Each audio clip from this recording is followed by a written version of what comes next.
ఈ టాపిక్ ఏంటి అంటే దుస్తులు, దారాలు, ప్లాస్టిక్లు. ఈ టాపిక్స్ అన్ని ఇక్కడ కవర్ చేద్దాము.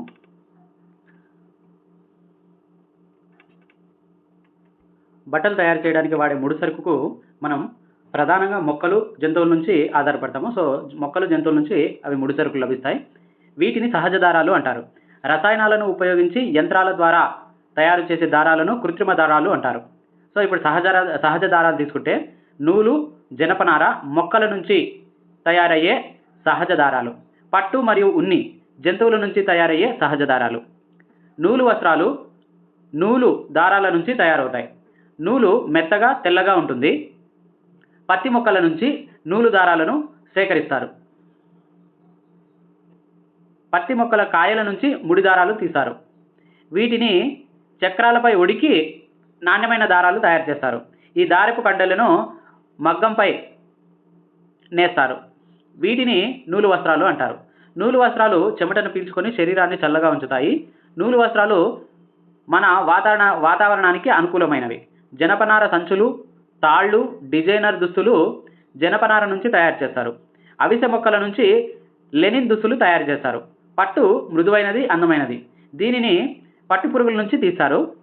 పట్టు పురుగు యొక్క గొంగళి పురుగు మల్బరీ ఆకులు తింటూ కకున్గా మారుతుంది. నాణ్యమైన పట్టు తయారు చేయడానికి కకున్ నుంచి పట్టు దారాలు తీస్తారు.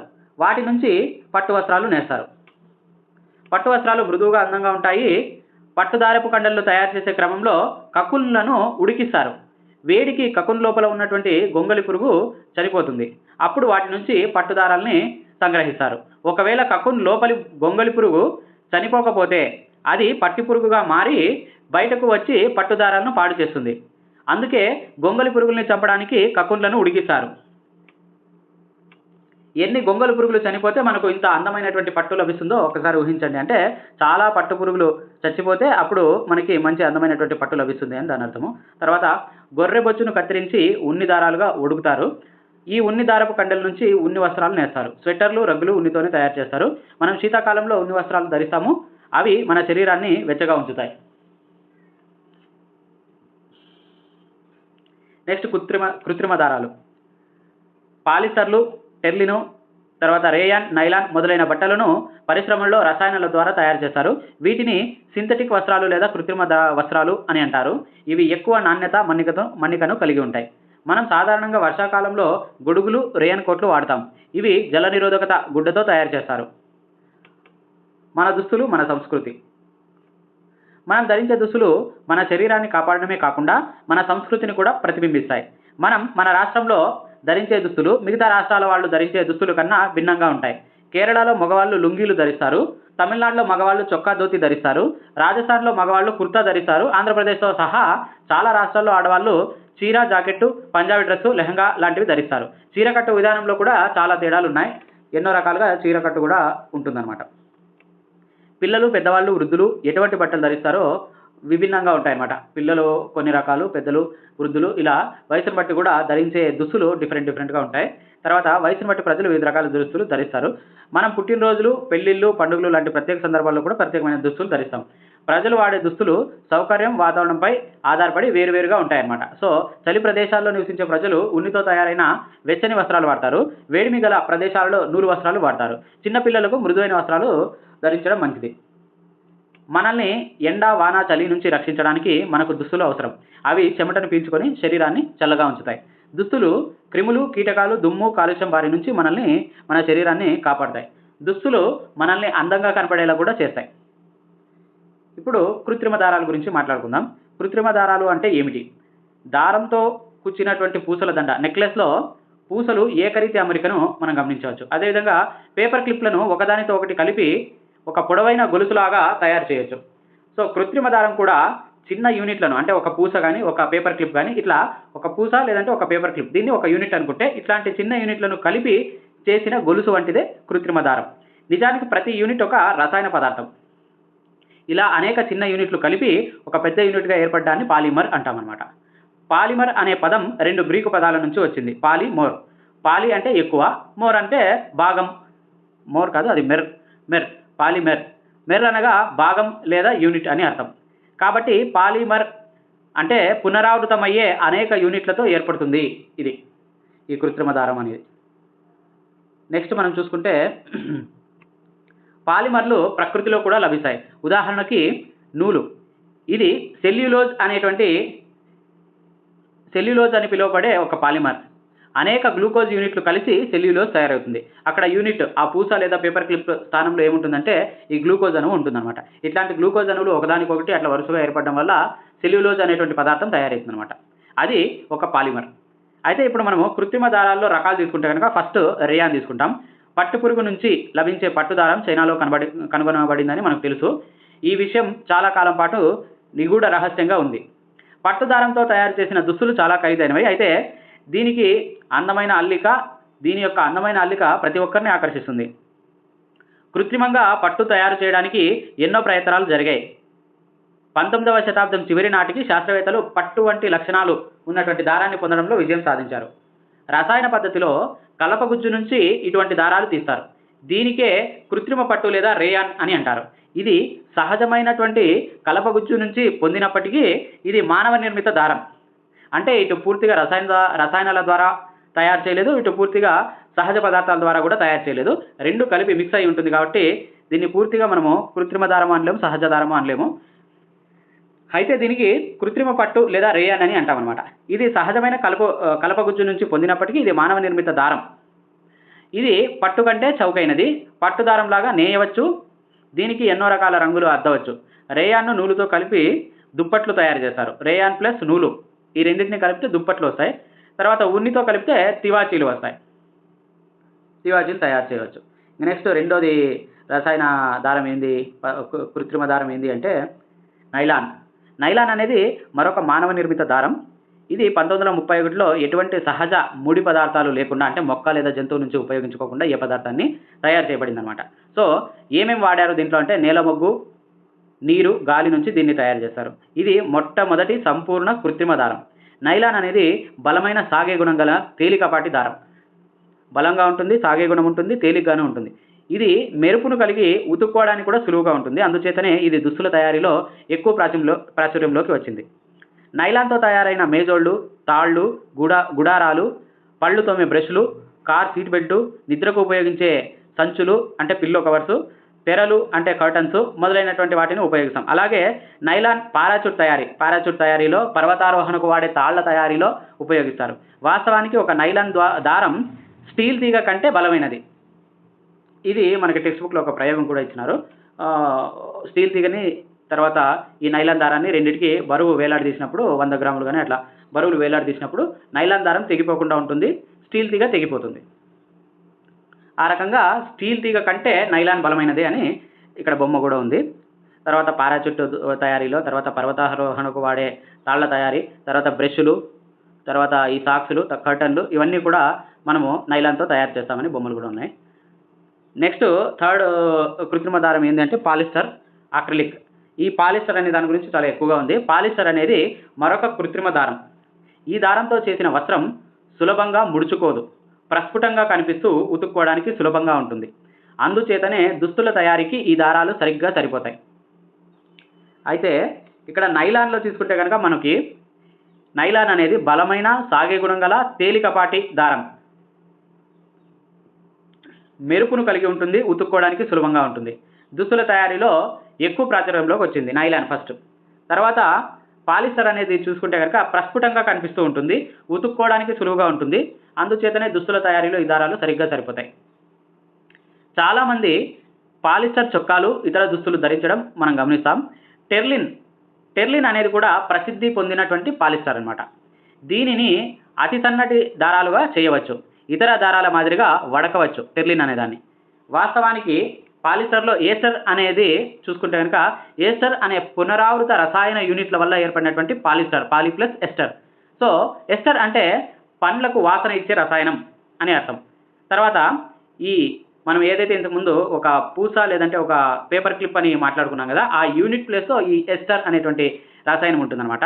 ఈ పాలి ఎస్టర్ అనేది ఆ రకంగా ఏర్పడింది. ఈ ఎస్టర్ అనే దాన్ని చూసుకుంటే కనుక మనకి ఇంకా పాలికాట్, పాలివూల్, టెర్రికాట్ అనే పేర్లతో దుస్తులు అమ్ముతూ ఉంటారు. రెండు దారాలను కలిపి చేయడం వల్ల వాటికి ఆ పేరు వచ్చింది. పాలికాట్ అనేది పాలిస్టర్ ప్లస్ నూలు. పాలికాట్ అంటే కాటన్, పాలిస్టర్ కాటన్, ఈ రెండింటి మిశ్రమే పాలికాట్. పాలి ఊల్ అంటే పాలిస్టర్ ప్లస్ ఊలు, ఉన్ని. తర్వాత నెక్స్ట్ ఇంకా చూసుకుంటే కనుక బియ్యం పంచదారను నిల్వ చేయడానికి ఇంట్లో ప్రతిసారి కూడా పీఈటీ బాటిల్స్ లేదంటే పీఈటీ జార్లు, ప్లాస్టిక్ జార్లు వాడుతూ ఉంటాము.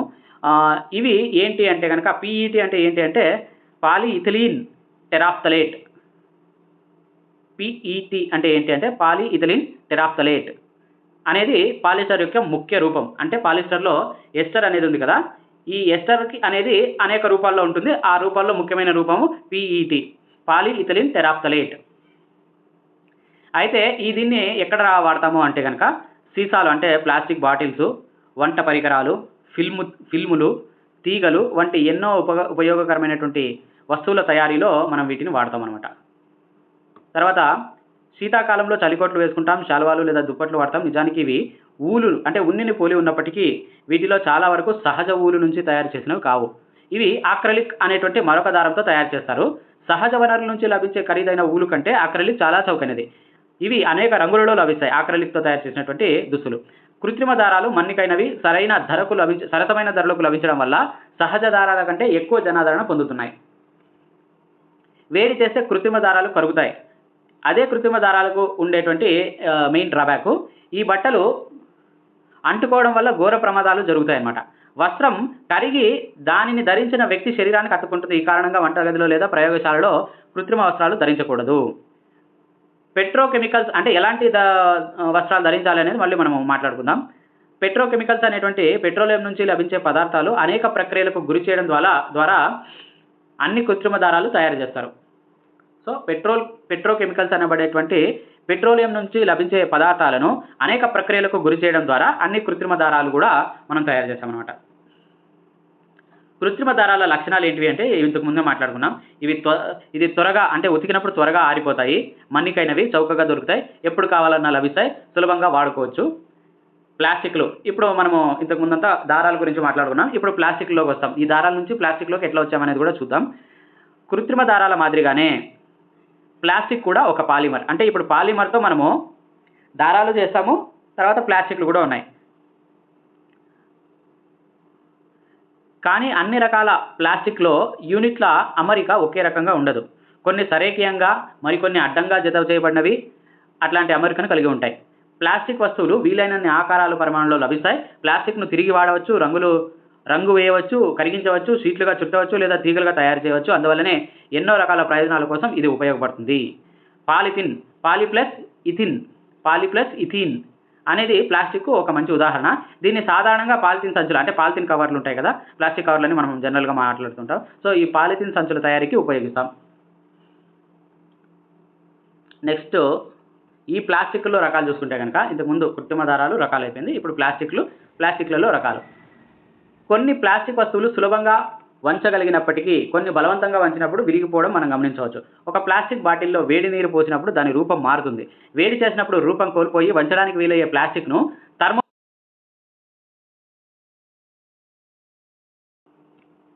థర్మోప్లాస్టిక్ అంటారు. పాలిథిన్, పీవీసీలు థర్మోప్లాస్టిక్ కొన్ని ఉదాహరణలు. పీవీసీలు థర్మోప్లాస్టిక్ కొన్ని ఉదాహరణలు. తర్వాత ఆట వస్తువులు, దువ్వెనలు, రకరకాల పాత్రల తయారీలో వీటిని వాడతారనమాట. థర్మోప్లాస్టిక్స్ని. తర్వాత ఇంకో వైపు చూసుకుంటే రూపం మలిచిన తర్వాత వాటిని వేడి చేసినప్పటికీ మెత్తబడవు. వీటిని థర్మోసెట్టింగ్ ప్లాస్టిక్లు అంటారు. వీటికి రెండు రకాల ఉదాహరణలు ఉన్నాయి. అవి ఏంటంటే బెకలైట్, మెలమైన్. ఇప్పుడు బెకలైట్ తీసుకుంటే కనుక బెకలైట్ అధమ ఉష్ణ విద్యుత్ వాహకం. అంటే దాంట్లో ఉష్ణము పోదు, విద్యుత్తు పోదు. కాబట్టి దీనిని విద్యుత్ స్విచ్లు తయారు చేసేదానికి, వివిధ రకాల వంట పాత్రల పిడులు తయారు చేసేదానికి వాడతాం. ఎందుకు? ఉష్ణం దాంట్లో ప్రసరించదు కాబట్టి మనం వంట చేసే పాత్రలు వేడిగా ఉన్నాయని వాటిని పట్టుకోవడానికి పిడులు తయారు చేస్తారు అనమాట. అదేవిధంగా అధమ విద్యుత్ వాహకం కాబట్టి దాన్ని విద్యుత్ స్విచ్లు, విద్యుత్ బోర్డులు ఇట్లాంటివి తయారు చేసేదానికి వాడతారనమాట. ఇది ఒక థర్మోసెట్టింగ్ ప్లాస్టిక్. బెకలైట్, మెలమైట్. సో ఇందులో బెకలైట్ అనే దాని గురించి ఇప్పుడు మాట్లాడుకున్నాం. మెలమైన్ అనేది బహుళ ప్రయోజనకర పదార్థం. అనేక రకాల ఉపయోగాలు ఉన్నాయి. ఇది మంటను నిరోధించడమే కాదు, ఇతర ప్లాస్టిక్ కంటే ఎక్కువ వేడిని తట్టుకోగలదు.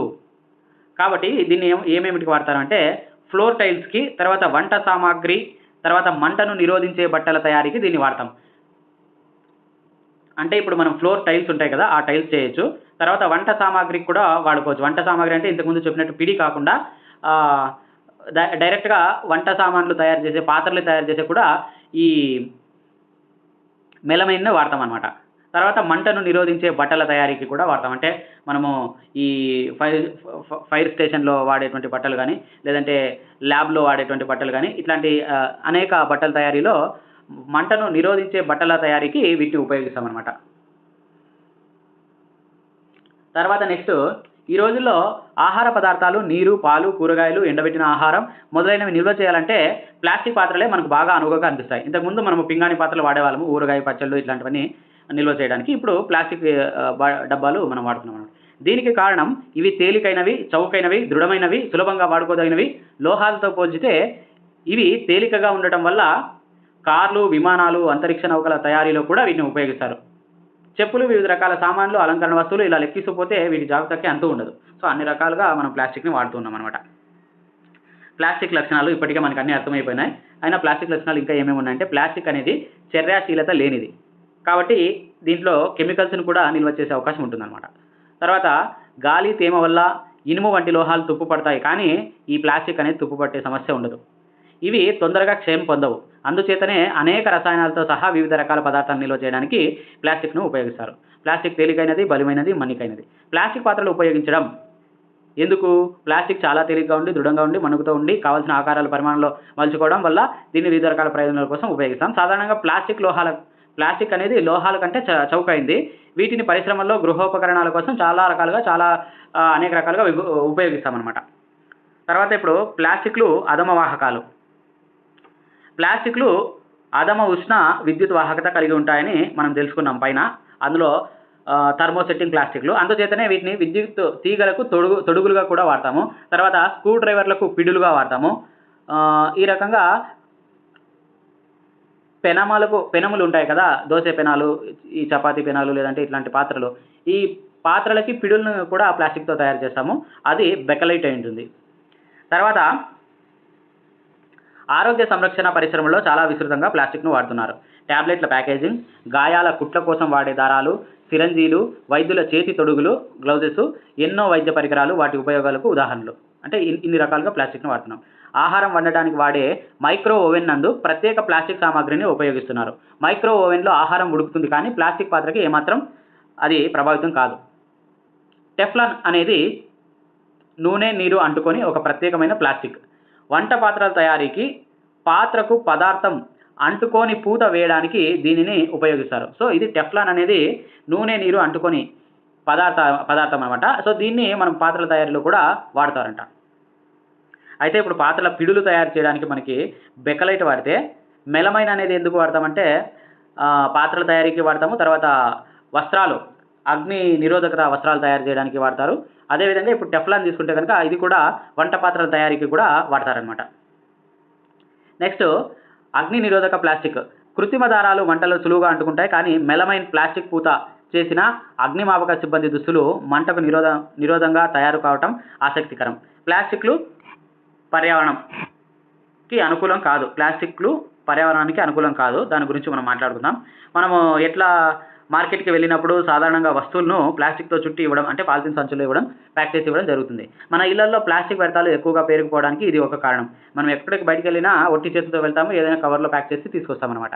సో ఆ రకంగా మన ఇంట్లో ఎక్కువ ప్లాస్టిక్ పోగవుతుంటుంది. ఈ ప్లాస్టిక్ అంతా కూడా చెత్తబుట్టులోకి చేరుతుంది. ప్లాస్టిక్ను పారవేయడం ఒక పెద్ద సమస్య. అంటే దాన్ని బ్యాక్టీరియా చేత సహజ ప్రక్రియ ద్వారా సహజ విచ్ఛిన్నం చెందితే ఆ పదార్థం జీవ విచ్ఛిన్నం చెందే పదార్థం అంటాం. కానీ ప్లాస్టిక్ అట్లా చేయదు. సహజ ప్రక్రియ ద్వారా జీవ విచ్ఛిన్నం చెందకపోతే వాటిని జీవ విచ్ఛిన్నం కాని పదార్థం అని అంటారు. సో అట్లాంటి జీవ విచ్ఛిన్నం కాని పదార్థం ఏదైనా ఉంది అంటే అది ప్లాస్టిక్ అనమాట.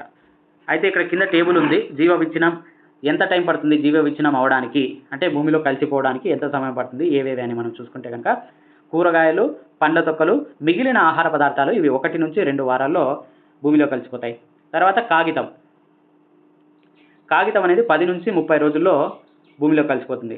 నూలు వస్త్రం ఇది 2 నుంచి 5 నెలల్లో భూమిలో కలిసిపోతుంది. తర్వాత కలప 10 నుంచి 15 సంవత్సరాల్లో ఇది భూమిలో కలిసిపోయే అవకాశం ఉంది. తర్వాత ఊలు దుస్తులు ఇవి దుస్తులు దారాలు కాబట్టి ఇది కూడా నూలు వస్త్రం ఎలాగైతే 2 నుంచి 5 నెలల్లో నూలు వస్త్రం కలిసిపోతుందో ఈ ఊలు వస్త్రం అనేది వెంట్రుకలతో తయారై ఉంటుంది కాబట్టి ఇది కలవడానికి కొంచెం ఎక్కువ టైం పడుతుంది.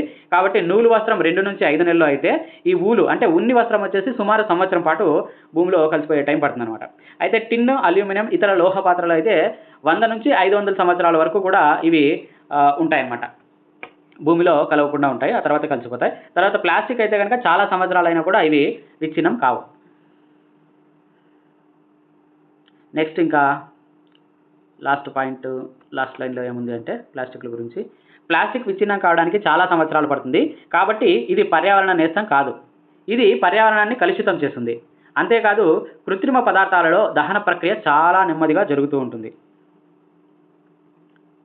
అలాగే పూర్తిగా సులభంగా దహనం కాదు. ఈ ప్రక్రియలో వెలువడే విషపూరిత వాయువులు వాతావరణంలోని గాలి కాలుష్యానికి కారణమవుతున్నాయి. దహన ప్రక్రియ అంటే మనం కాలిస్తే అవి అంత ఈజీగా కాలువు, ఎంత కాలినా దాంట్లో పదార్థం ఇంకా కొంచెం మిగిలే ఉంటుంది. అందులోనూ వాయువులు కూడా ప్రమాదకరమైన వాయువులు ఎక్కువగా విడుదలయ్యి గ్లోబల్ వార్మింగ్కి కూడా కారణమయ్యే అవకాశం ఉంటుందన్నమాట. చెత్త కుప్పలోని ఆహారం తినే క్రమంలో పశువులు పాలిథిన్ సంచులు ఆహారాన్ని చుట్టిన రేపర్స్ను మింగేస్తాయన్నమాట పశువులు. ఆ తర్వాత ఈ ప్లాస్టిక్ పదార్థం ఆ జంతువుల శ్వాస వ్యవస్థను ఉక్కిరిబిక్కిరి చేయడం లేదా పొట్ట లోపల పొరలాగా పేరుకొని వాటి మరణానికి దారితీస్తుంది. కాబట్టి ప్లాస్టిక్ను ఎక్కడ పడితే అక్కడ నిర్లక్ష్యంగా పారవేయకూడదు. పడవేసిన పాలిథిన్ సంచులు మురికి కాలువలో కూడా స్తంభించిపోవడానికి కూడా కారణమవుతున్నాయి అన్నమాట. ఎక్కడ పడితే అక్కడ పారేయకూడదు. వీలైనంత వరకు ప్లాస్టిక్ను ఉపయోగించుకోవడం మానుకోవాలి. షాపింగ్కు వెళ్ళేటప్పుడు నూలు లేదా జనపనార సంచులను ఉపయోగించుకోవాలి. జీవ విచ్ఛిన్నం కాని వ్యర్థాలను విడివిడిగా సేకరించి విడివిడిగా పారవేయాలి. మీ ఇళ్లలో ఇది కూడా మీరు ఆచరించాలి అని చెప్తున్నారు. తర్వాత ప్లాస్టిక్ వ్యర్థాలను రీసైకిల్ చేయడం చాలా మంచిది. చాలా థర్మోప్లాస్టిక్లు రీసైకిల్ చేయడానికి అనుకూలమైనవి. అయితే రీసైక్లింగ్ ప్రక్రియలో వివిధ రంగు కారకాలను జోడిస్తారు. ఇది వీటి వాడకాన్ని పరిమితం చేస్తుంది. అంటే ముఖ్యంగా ఆహార నిల్వకు వాడకుండా పరిమితం చేస్తుంది. అంటే ఎందుకు అంటే ఫస్ట్ టైం ఫ్రెష్గా తయారైనటువంటి ప్లాస్టిక్లో అన్ని రసాయనాలు ఉండకపోవచ్చు, కానీ తర్వాత దాన్ని రీసైకిల్ చేసినప్పుడు దాని రంగు ఒకే రూపంగా ఉండడానికి ఎక్కువగా రంగు రసాయనాలు వాడడం జరుగుతుందన్నమాట. అట్లా వాడటం వల్ల ఆ పాత్రల్ని మళ్ళీ మనము ఆహారాన్ని నిల్వ చేయడానికి లేదంటే వాటర్ని నిల్వ చేయడానికి ఇట్లా మనం వాడుకోలేమన్నమాట. కాబట్టి రీసైకిల్ చేసినటువంటి ప్లాస్టిక్ డబ్బాల్లో మనం ఆహారం కానీ వాటర్ కానీ ఇట్లాంటివి నిల్వ చేయకూడదు. అందులో రసాయనాలు ఎక్కువగా తొందరగా పదార్థం రిలీజ్ అయిపోతుంది అనమాట. తర్వాత బాధ్యత గల పౌరుడిగా 5R నియమాన్ని గుర్తుంచుకోవాలి. 5R అంటే ఏంటి అంటే రెడ్యూస్ తగ్గించడం, రీయూజ్ తిరిగి ఉపయోగించడం, తర్వాత పునఃచక్రీయం అనుకూలంగా తయారు చేసుకోవడం, తర్వాత రీసైకిల్ అంటే పునఃచక్రీయం అనుకూలంగా తయారు చేసుకోవడం అని, తర్వాత తిరిగి పొందడం లేదంటే తిరస్కరించడం, రికవర్ అండ్ రెఫ్యూజ్. సో ఈ 5 రకాలు reduce, reuse, recycle, recover and refuse. ఈ 5R నియమాల్ని పాటించాలి. పర్యావరణ మిత్రత్వం పట్ల అట్లాంటి అలవాట్లను అభివృద్ధి చేసుకోవాలి. అది కూడా ఒకేసారి జరుగుతూ దశల వారీగా చేసుకుంటూ వెళ్ళాలి. సో ప్లాస్టిక్ సంచులను రహదారులు, నీటి వనరుల వద్ద మనం విసరకూడదు. షాపింగ్కు వెళ్ళేటప్పుడు నూలు లేదా జనపనార సంచుల్ని తీసుకెళ్ళాలి. షాపింగ్కి వెళ్ళేటప్పుడు వీలైనంత ప్లాస్టిక్ వినియోగాన్ని తగ్గించడానికి ప్రయత్నించాలి. ఉదాహరణకు ప్లాస్టిక్ లంచ్ బాక్స్ బదులుగా స్టీల్ బాక్స్ ఉపయోగించాలి. ఇంకా ఫైనల్గా మీకు తెలుసా అనే దాంట్లో నైలాన్ అనేది పట్టులాగే కనిపిస్తుంది. ఇది బలమైనది, మృదువైనది. దీనిని 1939లో పరిచయం చేసినప్పుడు మనోహరమైన లక్షణాలతో సృష్టించబడిన నైలాన్ ఒక సంచలనం లేదా నైలాన్ మానియాగా మారింది. అంటే అప్పుడంతా ఈ నైలాన్ అంటే అంత ఇష్టపడేవారు అని ఆ టైంలో. ఈ కొత్త దారాలతో తయారు చేసినటువంటి మహిళల దుస్తులకు విపరీతమైన గిరాకీ ఉండేది. కానీ అనుకోకుండా రెండవ ప్రపంచ యుద్ధం 1939-45 మధ్యలో రెండవ ప్రపంచ యుద్ధం రావడంతో చాలా నైలాన్ పారాచూట్ల తయారీ కోసం అభివృద్ధి చేసి దాన్ని ఆ ఉత్పత్తినంతా పారాచూట్ల తయారీ కోసం మళ్లించారు. తర్వాత యుద్ధం తర్వాత దుస్తుల తయారీ ఆగిపోవటం, డిమాండ్కు తగ్గ సరఫరా లేకపోవటం, ఈ ఉత్పత్తి కోసం భారీగా బ్లాక్ మార్కెట్ జరిగిందనమాట. ఆ కారణాల వల్ల ఒక జత కోసం మహిళలు గంటల తరబడి క్యూలో నిలబడడం కూడా జరిగినటువంటి సంఘటనలు ఉన్నాయి. నైలాన్ కోసం తరచుగా అల్లర్లు కూడా జరిగేవి. అదండి ఈ విషయం ఈరోజు దుస్తులు, ప్లాస్టిక్లు, దారాల గురించి మొత్తం టాపిక్. ఒకవేళ మీకు ఈ నోట్స్ అంతా మొత్తం కావాలనుకుంటే నా నెంబర్కి మెసేజ్ చేయండి. Mobile number 9963561552.